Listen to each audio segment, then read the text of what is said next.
What's going on, Junkie Nation? Gorgeous George and Goes are back with another superstar in the sport of mixed martial arts. This time we get to talk to Spike Carlyle, who just recently signed a bout agreement to fight AJ McKee at an upcoming Bellator card. I believe it's 286 on October 1st in Long Beach, California. Great stuff. Welcome back, Spike. How are you? Thank you, guys. Yes, the Alpha Ginger's here, and excited to be here with you, gentlemen. And oh man, I'm pumped. This is so exciting. That's a big fight, bro. Big fight. And, against the great fighter for Bellator. Bellator, he's got to be up there as one of the best fighters they've ever produced. So big stage, big opponent. Yeah, I mean, he had 18 wins in a row for Bellator. I think that's the most in the company's history. In my opinion, he's like one of the poster boys. So this is the biggest fight I could have at this point in my career. So total blessing. I can't wait. It's like I said, I'm just all jazzed up. You being a California guy and him being a California guy, both in Southern California, have you ever trained together or mixed it up at all? No. I try to limit who I train with because eventually you're gonna have to fight, people. So I try to keep it my close training partners somewhat small for the most part. Okay, that's fair. Let's go back a little bit. When you were with the UFC, I know it didn't go the way you wanted, but man, you really did have a motor, and you always fought to the whole, till the end, whether it was the end of a round, the end of a fight. I really enjoyed that, and I wish that would have been recognized. Even the last loss, I believe, might have been Quarantillo. That was a close one. Mm-hmm. And then, so since then, you won 5 in a row. And, you weren't just picking off chumps, overseas or nothing like that. I mean, LFA, Cage Warriors, Ryzen, Bellator. So that was a nice bounce back to your career. Thank you. 4-0 just in 2021. If we tack on the fight from earlier this year, you're on a 5-fight win streak. And I thought, wow, this guy's really putting himself in a position where he can maybe have conversations everywhere. Now, is that what happened, or did Bellator snatch you right back up? Yeah, so after my Bellator fight, they offered me a contract. And, like I've always said, I've always wanted to fight in Japan. At that time, Japan was still closed off because of the whole pandemic thing going on. So anyways, Japan was able to bring me in. And also I wanted to fight for Bellator. And I talked to them both, and they have a really good terms. And thankfully, we're able to come to a place where I can fight for both promotions at the same time. So it's like I said, it's everything I wanted. So I'm very, very happy with it. Yeah, and to be fair, Japan's probably one of those overseas countries that definitely you don't get chumps over there. That's a proper promotion in Ryzen. Yeah. I'm talking about other parts of the world where you come out 22-0, before you show up to North America, and then all of a sudden we see what you're really all about. But yeah, all right. So I guess just to be fair, you did come from the UFC. That's how we kind of, that's how you came on our radar. Were they ever a player in terms of sometimes when they part ways, they go grab some wins and come back? Was that ever a goal of yours before you wound up with Bellator? Yeah. Oddly enough, they did say, go get a couple wins and, we'll talk or whatever. And, but like I said, my desire was always to fight in Japan. And, I love the style of fighting. I love the rule set. The rules are better, in my opinion. The judging's better. The fans are awesome. Probably the best in the world.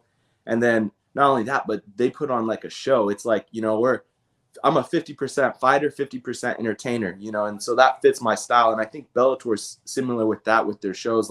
I can walk out as all my crazy characters. I can be more of myself there. So it wasn't once I got out of the UFC, it wasn't oh man, I really want to go back right now. So I'm really happy with where I'm at in this stage of my career. Well, that's great. So you wrote your own script, and it happened to wind up with a company that you actually wanted to. Yes. So congrats, man. It doesn't get any better than that. You know? No, it really doesn't. And so I wanted to ask you, earlier a question you said was you kind of keep your inner circle tight when it comes to training partners. Mm-hmm. You came across with us through Beneil Dariush. You made a cameo there on an interview we were doing with him. Talk about that relationship with him. I think he kind of described to us that you guys are like brothers. So I guess he'd be like an older brother. How long have you guys been teammates, and what has he done to impact your development, being that he's one of the top lightweights in the world himself? Yeah, so I'm pretty sure he didn't refer to me as his little brother. He called me his son. So he's got a lot of sons. So we joke around, we call him Father Abraham. And even though he treats me like a big brother, I mean, he beats up on me, but I like that he referred to me as his son, because as a good parent wants their sons or their daughters to do better than them. So I like how he referred to me as his son and not his little brother that he gets to beat up on all the time. Yeah. And so are you just exclusive kind of with him, or do you go to Rafael Cordero's gym and because I know you're based in San Diego, right? I believe, or yeah, I actually live in Orange County. So I live up in Orange County. I train at King's MMA Anaheim primarily with Benny, and then also the training lab with Mark Munoz. Mm-hmm. So those are my two main gyms that I go to. Do you ever dip down to Huntington Beach for their Friday, their big Fridays where they go hard? Yeah, when I have a fight coming up. Not when I don't have a fight coming up, because they go hard, man. It's good, amazing sparring and as real as it gets. But like I said, when I have a fight lined up, that's when we'll go there. But during when I don't have a fight on schedule, no, I don't. And were you talking in the past tense, or did Mark Munoz reopen up his gym? Because I think he had one. It closed. Has it reopened, or you meant back in the day? Yeah, no, I'm still with him. The training lab, when the whole coronavirus happened, it kind of was crazy for a little bit in California, so it shut down for a little while. But now it's back up and running, and we're building a good squad over there. Man, that's great to hear. Yeah, Munoz has been, first of all, an awesome collegiate wrestler. Defending a national title. He won a national title. Mm-hmm. And then, of course, he came to the UFC and got very, very far in the UFC, did well there. But we had always heard about how good he was transitioning into being a coach. I heard more about him maybe with TJ and the team of mm-hmm. fighters that they have that work with the other gentleman. I forget his name. Coach Cal? Yeah, exactly. Yeah. They're the best. That's great to hear. I guess I'm just trying to say it's great to hear that he reopened and you got something going down South County. All right. So AJ McKee, man, this guy, where do you even begin to break this guy down? He's pretty good at everything. Yeah. So the vision I got for this fight is it's like a leopard / panther. So AJ's a leopard / panther versus a tiger. I'm a tiger. So that's the way I envision this fight. That's the vision I have. And, I think the tiger will reign supreme for sure. I like it. So the situation that AJ's in, we interviewed him not too long ago, a couple mm-hmm. days ago, and he's upset, obviously, at what happened with Pitbull and not having that rematch. But where do you think his focus is? Do you think he's able to turn that corner and it's all Spike Carlyle, or do you think there's a little bit of his head that's still kind of resonating with that other matchup? Yeah, I hope he's thinking of other things. I don't want him to, I hope he doesn't show up on the fight night. I hope he's confused. I hope, everything that could go wrong goes wrong for him, because I'm coming for that win, and I know I'm going to be fully prepared there. So it is unfortunate that he's not having the trilogy fight with Pitbull, but I got blessed with this opportunity. I don't think I was supposed to have this fight, but here we are. So let's make it happen. That was kind of a controversial loss. What were your thoughts on that fight? Did you feel like Pitbull maybe might have exposed a couple things, or did mm-hmm. you think you got maybe the raw end of that deal? Yeah, I think I've watched the fight 1.5, 2 times, and I definitely think AJ won the 4th and 5th round, which is cool because I think for him that was his first time fighting in the championship round. So kudos for him.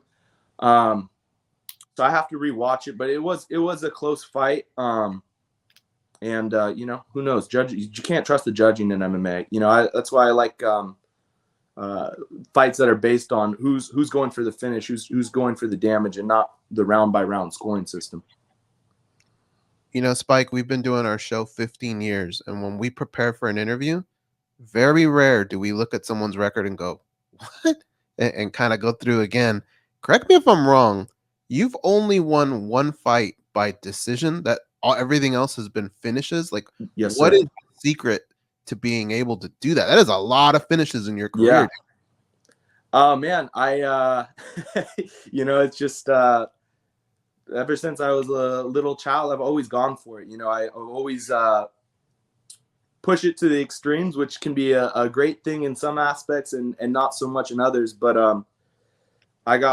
I'm blessed, man. I have a knockout ability in every limb of my body. I have a high level submission game. So, and not to toot my own horn, but I'll never quit. I have the heart of a champion tenfold. So, heart of a tiger, 1,000-fold. So, I think I'm just, I've been blessed, gifted, and I truly think, whether people believe it or not, I believe that the Holy Spirit has guided me to this point, and through the ups and downs and everything. But God helps me in there. Here's another thing I've noticed. I mentioned your motor because you definitely it's a high, fast pace that you put on.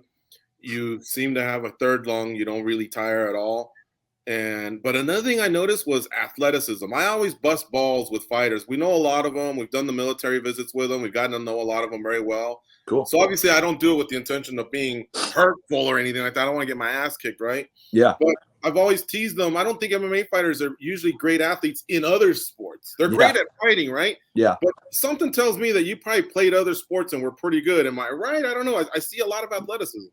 Yeah, thank you. Definitely. I played sports since I was like 3 or 4 years old, and I definitely rose to the highest level of each sport I did, and but I just loved to fight. Yeah, I just loved to. As soon as I could wrestle, it was like I played basketball on a competitive team, and I got to middle school. I was 12 years old, and I had the opportunity to wrestle or keep playing basketball, and I wasn't getting as tall as the other guys. Like, I think wrestling, and I love wrestling way more anyway. So I went the wrestling route, and it paid off very well. So yeah, I've been doing a variety of sports and did very well in them. So thank you.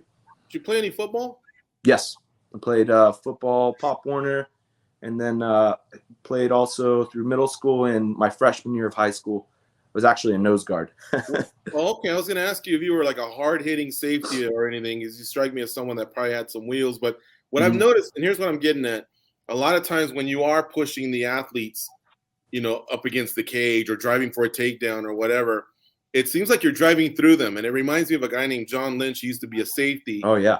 For the Tampa Bay Buccaneers and Denver Broncos. And now he's the GM over at the San Francisco 49ers. Goes, you know who I'm talking about, right? Yeah. Either Hall of Famer or future Hall of Famer. But this guy's secret was he would drive through, so when he was tackling, he was focused on driving through, and that's why he was a hard hitter. Yes. And so I think you have some of that, and that's I guess kind of what I was getting at too. Thank you. One other thing, I meant to touch on it earlier, but I'm reading like comments and people are all like, oh, like he doesn't have a good gas tank or whatever. He needs to work on his cardio. It's like, man, I'm a professional fighter. I work a lot on my cardio. I work a lot on my endurance. Those fights I did gas out in the UFC. Those fights were at 150 or 145, and it wasn't so much a cardio or endurance issue, more so maybe definitely a weight cutting issue and a pacing issue. But my cardio at 55 plus, I finished all my opponents. So. And I can keep going, so that will not be an issue. Well, here's the difference, okay? Because I saw that as well. You have to slow down. We're human, right? We can't do anything as great as we were doing it in the 15th minute as we were in the first minute. But you didn't quit, so the drive was still there. You know what I mean? And now that you kind of cleared it up, maybe some of it had to do with the cutting weight. Definitely, we've seen fighters move up and not have those types of problems. And the fights that you've had since then just told me that it wasn't like this guy takes days off from camp type of thing. It just, it's the process of putting on a high pace too. Yes. And like I said, like you said, I never quit, and that's true. My body was failing in those fights and wasn't responding the way it normally does, but the mind has to be stronger. So definitely gotta, I've never been finished and I never will be finished, God willing. And, just gotta stay focused and stay in tip-top shape. Tell me about this fishing trip you got coming on before you start your camp. Yeah. Are you guys like deep in the ocean fishermen or just kind of local? Or we went deep sea fishing yesterday. Like I said, I'm down in Ensenada, Mexico, visiting my pops. He lives down here right now.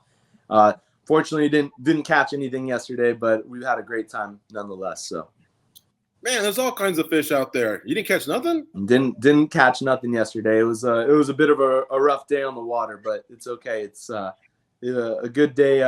What did my friend say? A good day fishing is better than, or excuse me, a bad day fishing is better than the best day at work. But my work's fun, so it was still a good time.